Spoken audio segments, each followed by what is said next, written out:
School districts are saving millions of dollars this year by changing health insurance companies.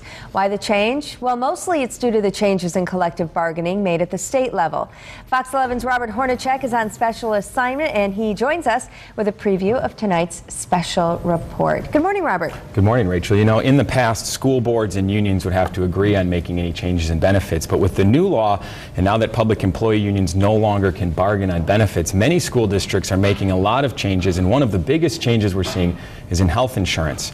Now, some districts are changing their health insurance plans, some are changing the providers, and the changes are saving taxpayers millions. We surveyed districts across the area and found savings across the board, although in most cases employees will pay more out of pocket, sometimes significantly more.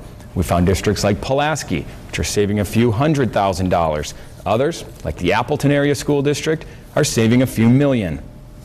Is that something the district would have been able to achieve without the changes, or was that because of the changes? I think that's a combination. I think the marketplace has certainly become more competitive in bidding out the health care plan, has become more competitive, and so in our case, the WA Trust did not want to lose us in terms of a client, and really came in with a very competitive bid that met and was below the other bids that we received.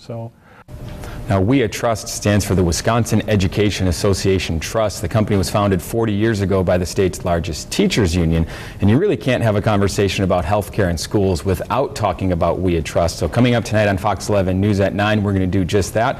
We're going to take a closer look at the company and how it's changing, and we're also going to examine how school districts are using their newfound flexibility, specifically in health care. Well, millions of dollars sounds like so much. How was Appleton able to do that? Well, the first thing they were able to do was open it up for bids, because in the past everybody had to agree, the insurance or the school board and the union both had to agree on opening it up for bids.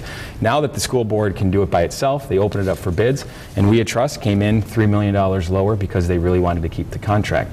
Now, the company says $1.5 million of that savings was going to happen already because of things Appleton and the employees there have already done, but for the rest of that savings, that's simply because it was a more competitive market. The governor points to that and says, hey, this is proof that this works. These changes in collective bargaining are working.